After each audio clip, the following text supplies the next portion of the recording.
Halo guys, selamat datang kembali di channel ini bersama saya HS. Buat yang baru gabung, jangan lupa dibantu like dan di subscribe ya. Dalam video kali ini, saya akan menjelaskan dan juga menceritakan mengenai jalannya alur cerita anime Dororo episode ke-7 ini, yang berjudul Kisah Jorogumo. Oke guys, tanpa berlama-lama, kita langsung saja ke pembahasannya.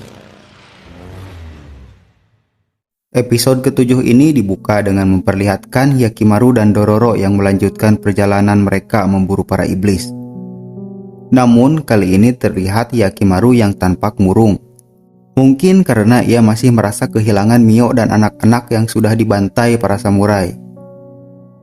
Dan meskipun Dororo mencoba menghiburnya, namun Hyakkimaru terlihat tidak menghiraukannya sama sekali. Sesaat Dororo sedang meluapkan kekesalannya, tiba-tiba mereka melihat iblis laba-laba yang mencoba memakan manusia. Beruntung orang tersebut masih terselamatkan. Sementara Hyakkimaru melawan iblis tersebut. Dan akhirnya perlawanan Hyakkimaru pun membuat iblis tersebut kabur. Dan terlihat juga iblis tersebut yang memang sudah dalam keadaan lemah saat melawan Hyakkimaru. Ia pun tidak sadarkan diri setelah melarikan diri dari Hyakkimaru. Singkat waktu setelah kejadian itu, mereka pun sampai di sebuah desa. Mereka juga diberitahu oleh para penjaga keamanan desa itu, jika sekarang selalu terjadi penculikan yang membuat banyak para warga yang menghilang begitu saja. Oleh karena itulah Dororo dan Hyakkimaru harus melakukan pemeriksaan dulu sebelum masuk desa tersebut, agar tidak terjadi hal yang mencurigakan. Keesokan harinya, terlihat iblis laba-laba semalam yang sudah lemah dalam wujud manusianya. Ia kemudian ditolong oleh seorang laki-laki warga desa sana yang menawarkannya untuk ikut ke rumahnya. Tidak butuh waktu lama, wanita itu pun dibawa ke rumah pria yang menolongnya. Mereka pun mulai saling mengenalkan diri. Dan ketika si pria yang bernama Yojiro ini menanyakan nama pada wanita iblis ini, wanita ini berkata jika ia tidak memiliki nama. Dan akhirnya Yojiro pun memberikannya nama Ohagi. Sesudah memberikan makan pada Ohagi, Yojiro pun kemudian berpamitan untuk bekerja. Lalu scenes beralih pada Dororo dan Hyakkimaru yang dalam perjalanan. Mereka kemudian menanyakan pada kerumunan warga tentang papan pengumuman yang mereka lihat. Dan ternyata di sana ada Yojiro yang menjelaskan, jika ada seseorang yang bisa menangkap orang yang membuat para warga menghilang, maka ia akan diberikan sebuah hadiah. Lalu scenes beralih pada area pertambangan di desa tersebut, di mana terlihat para warga dikerjakan paksa di sana.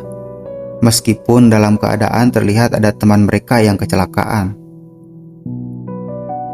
Singkat waktu, malam pun tiba, di mana terlihat Ohagi yang merasa jika dengan hanya makan makanan manusia energinya tidak akan kembali pulih. Mereka pun mulai membicarakan tentang pertambangan di desanya. Di sela-sela pembicaraan mereka, Yojiro menemukan sebuah kecoa.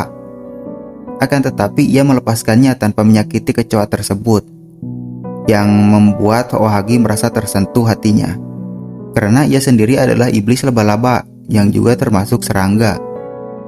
Tidak lama kemudian, saat mereka akan tidur, Ohagi berniat memakan Yojiro. Namun ia memurungkan niatnya karena merasa Yojiro orang terlalu baik padanya. Esok harinya, terlihat Dororo dan Hyakkimaru yang menanyakan kembali terkait papan pengumuman sebelumnya yang sudah diganti. Kemudian, orang yang mereka tanyai pun menjawab, jika tuan mereka menaikkan bayarannya, karena semalam ada lagi warga yang menghilang.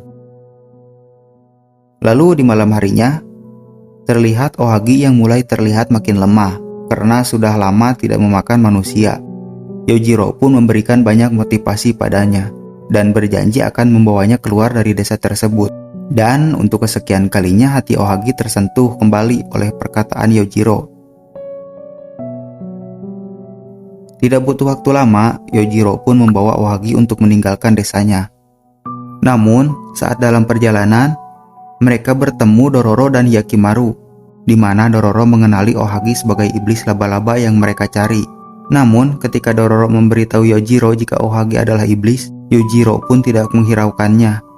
Ia malah melindungi Ohagi dan memberitahu Dororo jika sebenarnya orang-orang yang menghilang dari desanya karena ia sendirilah yang melarikan orang-orang dari desa tersebut.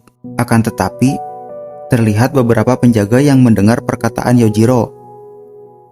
Dan ketika mereka berusaha menangkap Yojiro, akhirnya kedua penjaganya pun berakhir menjadi makanan Ohagi. Ohagi dan Yojiro pun kemudian melanjutkan pelarian mereka menaiki sebuah tebing. Dan sesaat di sana, Ohagi pun menjelaskan jika ia memakan manusia tidak pernah sampai membunuhnya. Ia hanya menghisap sebagian kehidupannya saja.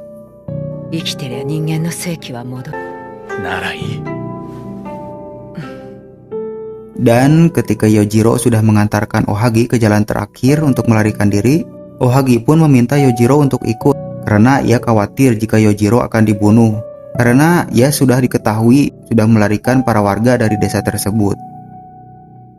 Lalu di sisi lain diperlihatkan para penjaga yang sudah berkumpul untuk mengejar Ohagi dan Yojiro. Begitu pula dengan Dororo dan Hyakimaru, mereka pun juga bergegas menyusulnya. Tidak butuh waktu lama, mereka pun bersamaan sampai di posisi Ohagi dan Yojiro. Dan ketika sampai, para penjaga pun menembakkan busur yang mengenai tubuh Yojiro, yang akhirnya membuat iblis Ohagi mengamuk dan kembali ke wujud iblis laba-labanya. Akan tetapi, Hyakimaru melawannya karena merasa aura jahat dari Ohagi.